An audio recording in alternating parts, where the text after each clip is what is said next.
Class 11th business studies, business trade and commerce हम लोग पढ़ने वाले हैं। ये दुनिया जो है पूरा बिजी है और इस बिजी दुनिया में बिजनेस का बहुत बड़ा रोल है और हम लोग अच्छे से बिजनेस स्टडीज का जो फर्स्ट चैप्टर है वो पढ़ने वाले हैं। चलिए फर्स्ट चैप्टर को शुरू करते हैं। और फर्स्ट चैप्टर जो है ना थोड़ा कंफ्यूजिंग है। अब कहिएगा क्यों? क्योंकि इसके नाम में ही कंफ्यूजन है, ठीक है ना। आप बुक्स जब रेफरेंस बुक उल्टाते होंगे अलग अलग बुकों में इसके अलग अलग नाम है। किसी में आपको दिख जाएगा evolution and fundamental of business, किसी में आपको दिख जाएगा nature and purpose of business, किसी में आपको दिख जाएगा बिजनेस ट्रेड एंड कॉमर्स। क्योंकि हम लोग को पढ़ना भी बिजनेस ट्रेड एंड कॉमर्स ही है, तो इस कंफ्यूजन में नहीं रहना है, ठीक ना। आप ये तीनों में से कोई भी नाम आए तो आप समझ लेना फर्स्ट चैप्टर ही है और 11th का बिजनेस स्टडीज ही है, तो ये इसमें कोई कंफ्यूजन नहीं होना चाहिए, ठीक ना। और गॉनर कॉमर्स पे आपको बहुत अच्छे से समझाने का कोशिश करेंगे और आप जुड़े रहिए और इस वीडियो को शेयर कर दीजिए, ठीक है। चैनल को अभी सब्सक्राइब कीजिए और लाइक कर दीजिए, ठीक है। और कमेंट करके बताइएगा आपको ये कैसा लगा, ठीक ना, जब लेक्चर समाप्त हो जाएगी। टॉपिक है history of commerce in India. India में कॉमर्स का क्या हिस्ट्री है, इसको जानने से पहले हम ये जान लेते हैं व्हाट इज कॉमर्स। कॉमर्स होता क्या है? Commerce is a wide term which involve of all those activity which are necessary for sales, transfer or exchange of goods and services। ये बहुत बड़ा प्रोसेस है। कॉमर्स एक छोटा प्रोसेस नहीं है। प्रोडक्शन से लेके कस्टमर के हाथ तक जो गुड्स पहुंचती है वो सारा कॉमर्स का एक पार्ट है, चाहे वो सेल्स हो, ट्रांसपोर्टेशन हो या गुड्स एंड सर्विसेज का एक्सचेंज। आपको अच्छे से हमें लगता है समझ में आ गया होगा, वो सारा प्रोसेस कॉमर्स के अंदर आता है। History of commerce in India. India में कॉमर्स का क्या हिस्ट्री है? तो एक बात मैं आपको बता देना चाहता हूं कि इंडिया जो है ना सोने का चिड़िया कहा जाता है और 14 मई 1498 को पुर्तगाली नाविक वास्को डी गामा भारत आया था। किसके कहने पे आया था?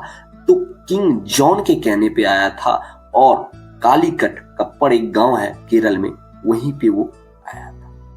किंग एशिया में अपना व्यापार फैलाना चाहता था, इसीलिए उसने वास्को डी गामा को भेजा और एशिया में व्यापार फैलाने के लिए इंडिया बहुत इंपॉर्टेंट, क्योंकि ईस्ट और वेस्ट को वाटर रूट जो है यही इंडिया ही जोड़ती थी।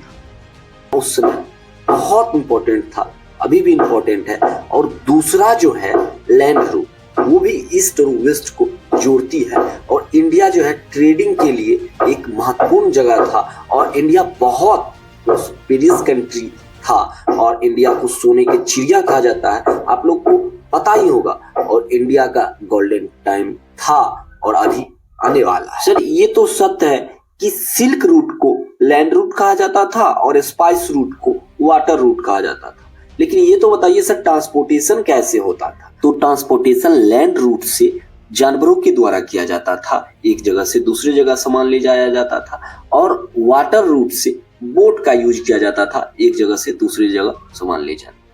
लेकिन इसको सर प्रूफ कैसे करें? तो आर्कोलॉजिस्ट होता है बेटा, जो खोद खोद कर पता लगाता है कि क्या है, नहीं है, कहां से आया है, ये सारी चीजें जो है ना पता आर्कोलॉजिस्ट लगाता है। और उससे पता चला कि बहुत सारा मोहनजोदारो और हड़प्पा का कॉइन जो है ईरान में है। इससे तो ये पता चलता है कि ट्रेड जो है होता था, जो कि साक्ष्य आपने देख लिया। और अब जो है कितने ट्रेड सेंटर थे भारत में वो जान ले।